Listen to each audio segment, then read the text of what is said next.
내가 이제 왜 참고인 진술을 하게 되었는지 이렇게 물으셔서 그 안대현 목사 이제 고소인이 나를 참고인 진술해 주면 좋겠다 해서 제가 오늘 왔다고 이 말씀을 드렸고요. 그 관련성은 김종성 목사가 총회재판국 전문위원으로 들어가기 전후에 전인지 후인지 확실하게 모르지만 금품을 500만 원을 받았다는 것에 대해서 제가 신문에 한 8번 기사를 썼습니다. 8번 기사를 썼더니 그 김종성 목사가 나는 돈 500을 로비로 금품 로비로 받은 게 아니다. 이래서 경찰에 고소를 했어요. 근데 결차 경찰에서 무혐의로 종결됐습니다. 불송치. 그런데 이 친구가 또 의신청을 또 했어요. 검찰청에다. 또 거기에서도 역시 무혐의로 나왔어요. 자, 그렇다면 결론은 뭐냐? 김종성 목사가 위협하게 500을 받은 거로 확인된 겁니다. 만약에 정당하게 받을 돈 받았다면 내가 무혐의가 안 되죠. 그래서 내가 그 얘기를 오늘 내가 했고요. 그 김종성 목사를 내가 나를 고소를 해서 2번인가 내가 전화를 했습니다. 전화를 했으면은 먼저 고소하기 전에 정정 보도 요청을 하든지 대화를 해야 되는데 무조건 고소장마다 집어넣은 거예요. 그 목사라도 그렇게 하면 되느냐? 그 얘기를 내가 했고요. 그 다음에 현재 이 김종성 목사가 이제 금품을 500만 원 이제 받은 거에 대해서 본인도 인정했고, 그다음에 전달자도 인정했습니다. 거기에 대해서요. 또 그리고 김종성 목사가 이 금품을 받은 문제에 대해서 총회 재판국의 전문위원을 했잖아요. 그때 전문위원으로 들어가기 직전에 받은 건지는 잘 모르겠어요. 하여튼 받기는 받았어. 그럼 누구한테 받았느냐?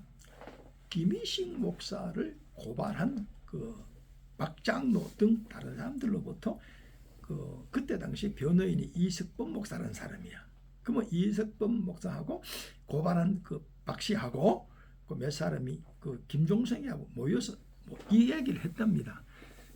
총회에 김희식 목사 건이 올라가면은 영향을 끼쳐주기 위해서 활동을 했지 않느냐 이래 보는 거예요. 그래서 그때 500을 요구를 했고 500을 주기로 했는데 300을 줬는데 200을 또 안 준다고 해서 전화가 와서 박장로라는 사람이 전달했다는 얘기를 들었었어요.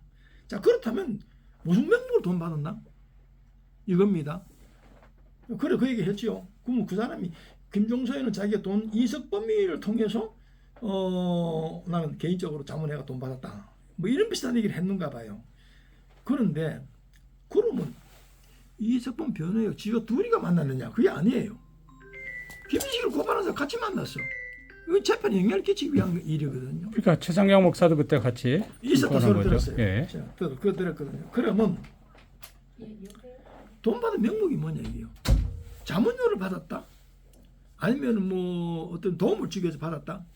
자, 자기는 변호인도 아니고 일반 변호사도 아니고 행정사도 아니에요. 그런 사람은 그는 변호사 위반이죠. 남의 사건에 개입해가 돈 받는 것은 변호사 위반. 우리 교단을 봤을 때도 내가 그랬어요. 이건 재판부 업무방해다. 또 하나는 뭐냐, 우리 교단을 봤을 때도 금품 수수로 재규정 위반이고요. 더군다나 그리고 변호인은 돈 받을 수 있지만 변호인이 아닌 사람이 돈 받을 수 없어요, 사실은요. 자, 그래서 그런 얘기를 했고요. 총회에서 지금 김종성 목사가 돈 500을 받아서 국원들에게 나눠줬다는 이런 유인미로 돌아가지고 총회 재판국장을 중심으로 해서 국원들이 총회장한테 진상조사를 해달라. 김종성 목사 돈 500만 원 받아서 국원들에게 나눠줬는지 안 나눠줬는지. 그래가지고 이제 청원했어요. 그러니까 총회장이 다시금 재판국 너가 스스로 해라. 그러니까 재판국원들이 아니 우리가 어떻게 합니까? 이해 당사자인데. 우리 중에서 누가 돈 받으실지도 모르는데 우리가 어떻게 조사를 스스로 합니까? 이래서 제가 듣기로는 다시금 총회 임원에게 올렸다. 제가 이런 소리를 들었었어요. 이런 걸 중심으로 해서 이제 오늘 장군 진술에서 진술을 했습니다. 여러 가지 관련된 얘기를 좀 해달라고 해서 내가 쭉 이 얘기를 했어요.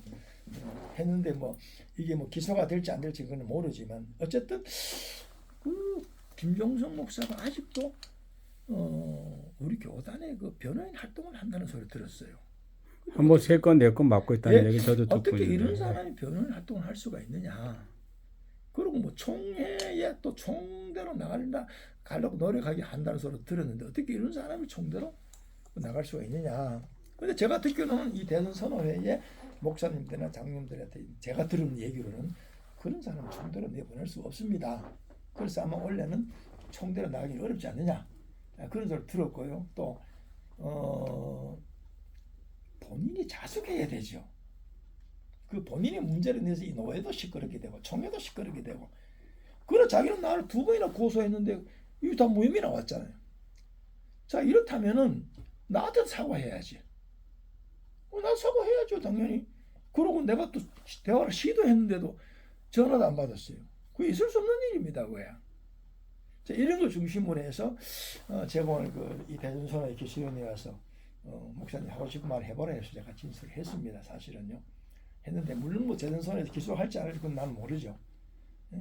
그러나 이제 이 대전선언회의 전체적인 분위기를 제가 아는 사람들한테 들었을 때는 김영성 목사는 총대로 가기는 어렵지 않느냐 하는 얘기를 들은 것 같고요. 총회 활동도 아마 어렵지 않겠느냐 하는 얘기를 들었고. 아니 뭐 하여튼 그런 거고요. 그러면 안대환 목사님이 이제 고소장을 냈는데 그 어떤 그 문제를 갖고 고소를 한 겁니까? 제가 듣기로는 이제 김종성 목사가 재판에 개입하기 위해서 돈 500만 원을 금품 수수했다.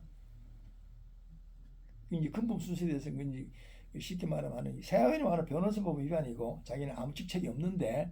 아니 자문료로 받았다고 하는데 그게 금품 수수가 됩니까? 제가 듣기로는 이래 들은 것 같아요. 이석범 변호인에 대해 개인 자문료를 받았다. 뭐 그런 비슷한 얘기를 들은 것 같아요. 자 그런데 제가 알기로는 지방에서는 변호사를 선임하는 것도 1차로 300 받습니다. 보통요. 그런데 500을 받아요. 그리고 그것도 이석범 목사가 둘이 있는 데서 거래한 게 아니에요. 이석범, 최상경, 박신은, 김소 4명이 모여서 얘기했다는 소리를 들었거든요. 그럼 이건 뭡니까? 그 사람들이 다 김희식 목사를 노예에 고소했고 또 고발했고 총회로 올렸는데 상고했는데 거기에 다 고발자들이야. 쉽게 말하면 이제 로비를 하기 위해서 로비 자금을 형성해서 했다는 거 아닙니까? 뭐 그렇게 추측할 수밖에 없죠. 그렇기 때문에 김용성은 개인적으로 이석범에서 돈을 받았다는 게 아니죠. 증명되지. 아니 그러니까 이게 그래 로비 자금을 했다고 쳐요. 로비를 했어. 그러면 그 로비를 했다는 것 때문에 이게 우리 교단의 그 권징 조항에 해당이 됩니까? 되죠. 금품 수수로 그리고 재규정 위반입니다. 변호인이 아니고 돈 받은 건 그건 규정 위반이죠. 당연히. 변호인이 아닌데 돈을 받은 돈을 받았죠. 금품 수수하는 거죠. 그 사람. 그리고 업무 방해 아니겠어요? 제가 생각하기로는 총회 재판부 업무 방해 아닙니까? 내가 전문의로 들어가기 전에 어떤 영향을 끼쳐가지고 김희식을 기소하겠다는 거 아닙니까? 기소 명령 내리겠다는 이런 뜻으로 해석할 수밖에 없잖아요. 대전노회 기소위원회 하시고 싶은 말은 대전선호회 기소위원회 하시고 싶은 말 있으십니까? 대전선호회 기소위원회에서는 공정하게 어떤 그 같은 노예라고 해서 서로 어떤 그 봐주기식 하지 말고 법대로 좀 엄격하게 해서 이거 잘못 처리하면 대전선호회가 이걸 얻어먹을 수가 있다. 그리고 총회가 이거 문제가 돼 있다. 이러니까 이거는 앞뒤 가리지 말고 좀 공정하게 처리해서 또 불법한 사람들이 우리 교단에서 이 재판부를 개입한다든지 또 이런 활동을 못하도록 해야 된다. 그러니까 기소를 하라는 입장 아니에요 지금? 물론이지 뭐 기소해 제 입장에서는 저도 고소를 2번 당했으니까 기소해서 그 문제를 다뤄야 된다. 저는 그렇게 생각한다는 얘기를 제가 뭐 기소를 하든 그 사람도 소관이지만 제 생각은 그런 생각입니다. 안대환 목사님께 이거를 고소장을 취하라고 할 생각은 없습니까? 그거는 이제 뭐 내가 그런 말할 수는 없죠. 왜냐면 나도 2번이나 당한 사람인데 안대환이 보고 고소를 취하해라 안대환 목사가 그런 말할 수는 없고요. 안대환 목사님이 뭐 고소한 거에 대해서 내가 상세는 몰라요. 고소 봐야 되겠지만 모르겠습니다만은 어쨌든 뭐 안대환 목사도 자기도 그 김용성 목사도 고소를 당했어요. 그렇기 때문에 자기도 혐의를 또 벗어야 될 거 아닙니까? 그래서 안대환 목사가 뭐 고소 취하하겠습니까? 안 할 것 같은데. 네, 이번에 어쨌든 이제 지난번에 박신현 장로님도 와서 이제 진술한 걸로 알고 있는데 이제 분명한 사실은 이제 500만 원의 그 금품 이제 수수가 있었던 것은 사실이네요. 보면요. 본인도 시인했고 예, 예. 본인이 내가 경찰서에서 그 조사를 받을 때도 본인이 시인했답니다. 아, 박신혜 장로님이요? 아니요. 500 받은 거. 아, 그 김정성. 받았다는 예. 그러고 또 이 총회 앞에서도 재판 앞에서도 시인했다는 소리. 그럼 그걸 누가 모은 거예요? 그럼 그 당시 모였었던 최상경 목사, 박신현 장로 이렇게 연합해가지고. 제가 알기로는 여러 사람들이 모아가지고 그 당시 변호인 이석범에게 줘서 이석범 변호인이 전달했다. 계좌로 보냈다고 그러더라고요. 예, 또. 예. 계좌로 처음에는 300 보냈고 예, 예, 예. 200을 안 주니까 또 안 준다고 해가지고 예.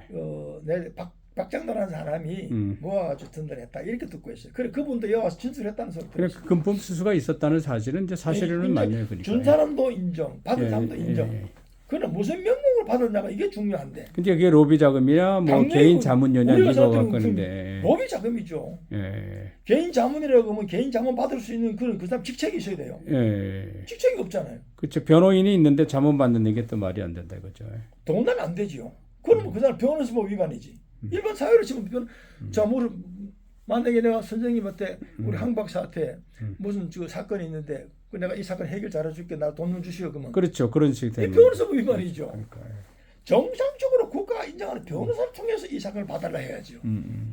또 행정사나 자문료를 행정사나 변호사나 이런 사람들이 하면 할 수 있지. 그러니까 자문료를 받을 위치에 있지 않다. 당연하죠. 김정선 목사가. 근데 받았기 때문에 문제가 된다 이제 이거죠. 그렇다고 추정합니다. 예, 감사합니다.